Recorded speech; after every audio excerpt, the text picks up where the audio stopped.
Greetings, friends. It's me, Wayman, and I'm probably going to get shit for this video, but this is a video going out to Survival Doc, seen him on the prepping for the apocalypse on, I think it was on one of the cable channels, either A&E or whatnot, and I subscribed to him here on YouTube, the new Survivalists, that's his YouTube name, and he put up a video, Survivalists Prepare for the Memory Hole Before It Is Too Late. And he's discussing Orson Welles' 1984. And there was also a book that I read, Fahrenheit 451, that would apply to this by Ray Bradbury. And both books were interesting. And one of the things about Fahrenheit 451 was that memory of books and memorizing text became important when they started burning books. So Survival Doc says, look, we need to keep this old encyclopedias, electronics are easily manipulated, and so we're all in trouble. I find this view to be very apocalyptic, obviously, and I'm not going to let the scare of the things that I fear run my life to the point where I feel constantly on edge about everything that's happening around me. I'm not saying don't be paranoid, but I think that sometimes people go overboard, and just like apocalypticism in religion, it can consume a life to the point where life is not enjoyable because you're always looking towards the end, or you're trying to force the end. So, Survival Doc, I'm not with you on this one, simply because new information is always out there, it's always changing, and new hypotheses arise, new technologies come about, new things are discovered, and what we know about things always change, maybe not for the better always, but mostly for the better. And I don't know how you're going to fit the whole of the Encyclopedia Britannica that you were sitting in front of into your bug out bag when shit hits the fan. I'm going to be able to put 14,000 books on a microchip and put it in my bag in a Ziploc, and if I had 10 of those, I would have what it would be equal to a small city library on a SD card, and I could put it in my little Nook reader and read it. So he's a little bit paranoid about the government going in and changing things on my Nook reader, deleting my books. I have a bunch of books in the back. I'm currently going digital. I got rid of some of my books, but I'm keeping some of my favorite ones that I really appreciate. But I don't think we need to be that paranoid about it. Does it happen? Yes. We've been always living with misinformation from both parties, both from the apocalyptic ideas of both government and groups and people who are out there to specifically create apocalyptic scenarios to put everybody into a scare for a certain reason, and there's a reason why they do that. Also, even before books were printed, there were plenty of misinformation, and it was really hard to pinpoint information and to keep track of it.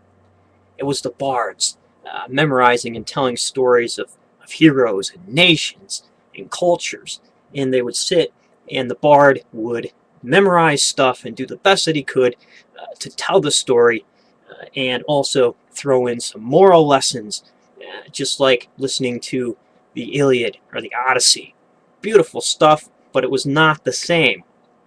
Every bard that told that story told it in a different way.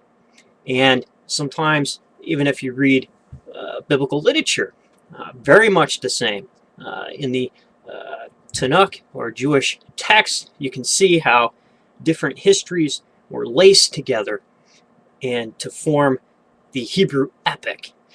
And that's what it was about. Herodotus, a lot of points in that was not very good information. But a lot of that wasn't meant to be information. or historical truth. It was meant to show a lesson on say, greed or on hubris. So all those things put together, we're living in that. A fine example of where society injected itself is the Romans injecting themselves into the Greek idea of the Iliad using Aeneas.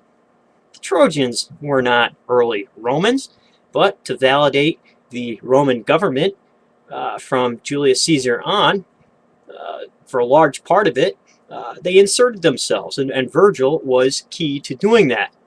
The Greeks didn't mind.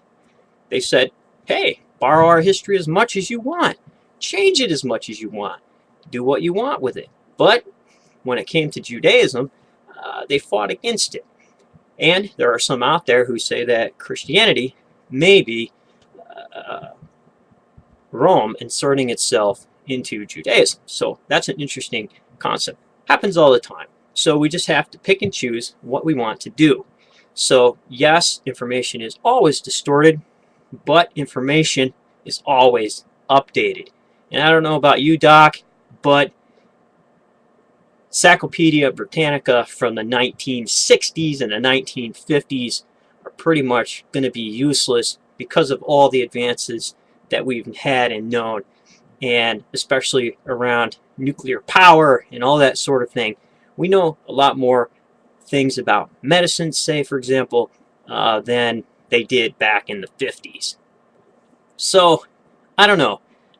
I just don't buy this one, survival doc, and I think that a lot of times these apocalyptic ideas are blown way out of proportion, and I know that there are a lot of people out there that think I should be a lot more concerned than I am, but both sides are playing at the game, and both sides definitely are creating apocalyptic events to make me scared to join their cause.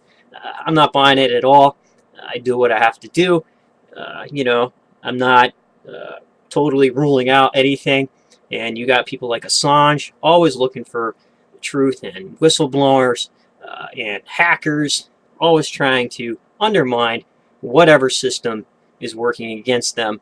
And I'm not saying that these people are absolute heroes, but they do a service to society in some way. So I find it very interesting. Yes, there's propaganda by the government. Yes, there's propaganda by the groups that are opposed to that and that put out apocalyptic information. So I just find it interesting, and I would not want to carry around volumes of Encyclopedia Britannica on my back. I don't know how I do it. I got the microchip. I could do searches. It's all okay. I can compare stuff, contrast stuff a lot easier. And if I want a book when the electric goes out, I'll just go to my shelf. But if it's not there and I'm not able to do it, I'll get like a 2. 2 is 1 and 1 is none. I'll get 2 solar-powered things to juice up my Nook and have access to hundreds of thousands of books that I've kept and that maybe I have on microchips. So I'm not going to sweat it. Be well, friends, and remember, if everybody's thinking alike, then somebody isn't thinking.